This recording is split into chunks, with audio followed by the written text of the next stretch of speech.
बिस्मिल्लाहिर्रहमानिर्रहीम। अस्सलाम वालेकुम। आज हम एक ऐसा टॉपिक डिस्कस करने जा रहे हैं जो स्टूडेंट्स को बहुत ही मुश्किल नज़र आता है और इसकी डेफिनेशन जो है वो बच्चों को बहुत ही मुश्किल से याद होती है और अगर याद भी होती है तो भूल जाती है।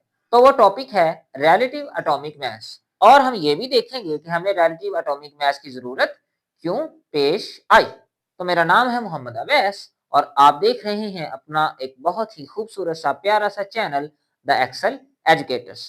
सो let's start our topic relative atomic mass. Atomic mass का तो आप सबको पता है, एटम का मास।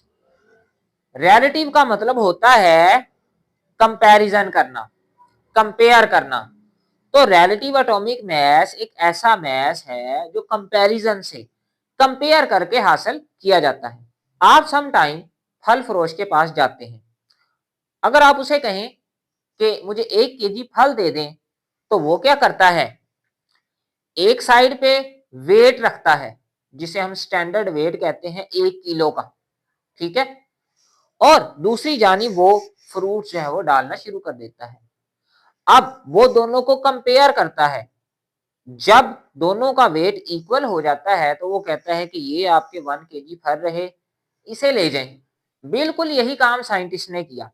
साइंटिस्ट ने क्या किया, साइंटिस्ट ने कार्बन के एक एटम को मास दे दिया 12 का। ये कार्बन के आपको पता है 3 आइसोटॉप्स हैं, कार्बन 12, कार्बन 13 एंड कार्बन 14।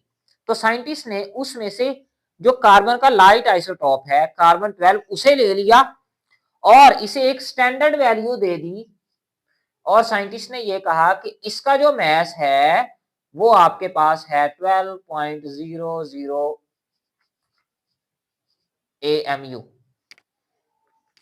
जैसे वो फल फरोश के पास, फ्रूट सेलर के पास एक स्टैंडर्ड वेट होता है ना, तो साइंटिस्ट ने इसे समझ लें एक स्टैंडर्ड वेट बना लिया, ठीक है, कि ये जो कार्बन 12 का जो एक एटम है उसका वजन इतना है। अब जिस भी एटम का मास जो है वो फाइंड करना होता है तो साइंटिस्ट क्या करते हैं, एक साइड पे कार्बन 12 रख लेते हैं और दूसरी साइड पे आपके पास वो एटम जिसका मास फाइंड करना है दोनों को, ठीक है, उसको रख लेते हैं और दोनों को कंपेयर करते हैं।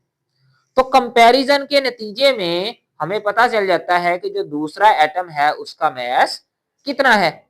सो it is defined as mass of an atom of that element। किसी भी एक एलिमेंट के एक एटम का मास relative to the mass of light isotope of carbon taken as 12। relative यहां पे वर्ड आया, relative का मतलब होता है पेयर करना, कंपैरिजन करना। तो हम कंपेयर करते हैं, कंपैरिजन करते हैं किसका, लाइट आइसोटोप ऑफ कार्बन का। कार्बन का जो आइसोटॉप है 12, जो कि एक लाइट आइसोटॉप है कार्बन का, उसका कंपैरिजन करते हैं किसी दूसरे एटम के साथ, एक ऐसा एटम जिसका मास हमने फाइंड करना है। तो दोनों का करते हैं कंपैरिजन। कंपैरिजन के नतीजे में जो हमारे पास मास आता है उसे हम कह देते हैं रिलेटिव एटॉमिक मास। इसका जो यूनिट है वो है आपके पास AMU, एटॉमिक मास यूनिट।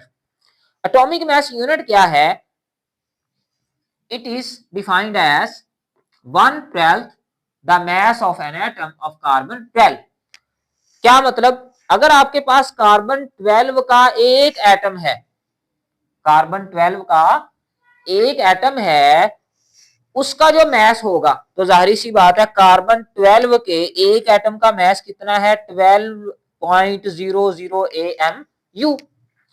तो कार्बन 12 के एक एटम का जो मास है उसका भी 12वां हिस्सा 1/12, ठीक है, of the mass of an atom of carbon 12। Carbon 12 के एक एटम का जो मास है उसका जो 12वां हिस्सा होगा वो 1 AMU के बराबर होगा। तो इसका मतलब 1 AMU जो है वो कार्बन 12 के 12वें हिस्से का मैस है, ठीक है। और अगर इसको केजी में लिखें तो ये बनेगा 1.67377 मल्टीप्लाई 10⁻⁻27 किलोग्राम।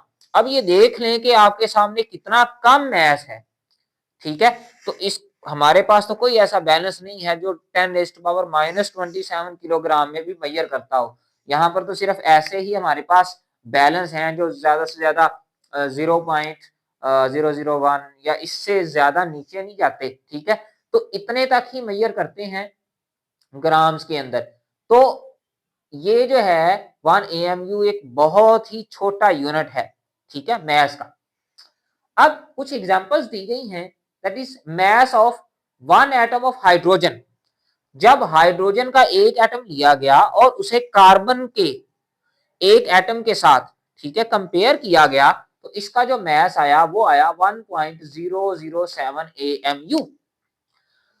इसी तरह ही mass of 1 atom of sulphur. Sulphur का एक एटम जो है उसको कंपेयर जब किया गया कार्बन 12 के आइसोटॉप से, ठीक है, या उसके एक एटम से, तो इसका जो मैस आया वो आया आपके पास 31.972 AMU एटॉमिक मैस यूनिट। अब एक्सरसाइज जो हमारा टॉपिक है उसी के नीचे एक एक्सरसाइज दी गई है, उसके अंदर एक ही सवाल है, that how would you compare the message of atoms of magnesium and chlorine. Magnesium और क्लोरीन के एटम्स को आप जो है वो कैसे कंपेयर करेंगे। अब जब मैग्नीशियम और क्लोरीन को कार्बन 12 के साथ कंपेयर किया गया तो इनके जो रिलेटिव एटॉमिक मैसेज आए वो क्या है। Mass of one atom of magnesium is 24.30 AMU। Magnesium के एक एटम का मैस इतना आता है आपके पास, जबकि mass of one atom of chlorine is 35.45 AMU। जो क्लोरीन है उसके एक एटम का मैस आपके पास 35.45 AMU है। अब आप देख रहे हैं जो क्लोरीन है उसका मैस ज्यादा है, जबकि जो मैग्नीशियम है उसका मैस कम है।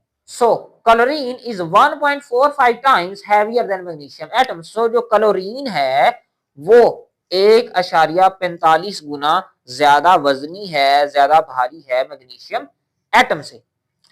अब ये टॉपिक हमने सारा डिस्कस कर लिया। अब हम अपने असल क्वेश्चन की तरफ आते हैं, that why relative atomic mass is needed. हमें रिलेटिव एटॉमिक मास की आखिर जरूरत ही क्यों पड़ी। तो इसकी दो रीजंस हैं।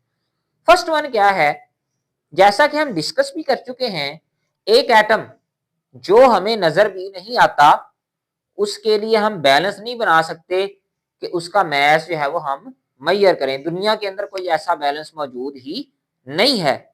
सो mass of atom is too small. Atom का मैस इतना छोटा है that we do not have any balance to measure its weight. हमारे पास कोई ऐसा बैलेंस ही नहीं है कि हम इसका वेट जो है वो मेजर कर सकें। सेकंड, टू नो, ये जानने के लिए in which ratio of masses we mix the reactants, कि हम जो है जो रिएक्टेंट्स हैं, जो रिएक्शन करवाने के लिए चीजें आपस में मिक्स कर रहे हैं, उनका कौन कितना मैस लें या उनके मैस की क्या रेशो लें to carry out a chemical reaction, ताकि हम केमिकल रिएक्शन करवा सकें। तो इसके लिए भी हमें जरूरत थी केमिकल रिएक्शंस करवाने के लिए। हमें पता है कि केमिकल रिएक्शंस होंगे तो नई चीजें ईजाद होंगी, ठीक है। तो केमिकल रिएक्शंस में हम कौन सी रेशो लें एटम्स की मैसेज के लिहाज से, ठीक है। अब हमें पता है कि हम जब वाटर बनाते हैं H2O,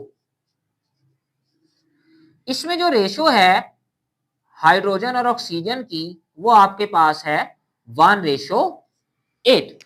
यानी कि अगर आप 1 AMU हाइड्रोजन लें तो आपको ऑक्सीजन जो है वो 8 AMU लेनी पड़ेगी, फिर जाके आपका वाटर जो है वो बनेगा। तो अगर हमारे पास रिलेटिव एटॉमिक मास यूनिट ना होता या रिलेटिव एटॉमिक मास ना होता तो हम जो है केमिकल रिएक्शंस नहीं करवा सकते थे। करवा तो लेते लेकिन हम एग्जैक्ट मैसेज जो है या एग्जैक्ट रेशियो ऑफ मैसेज जो है उसकी नहीं ले सकते थे। So that was all about today's lecture. अगर आपको वीडियो पसंद आई तो चैनल को सब्सक्राइब और वीडियो को लाइक जरूर कीजिएगा।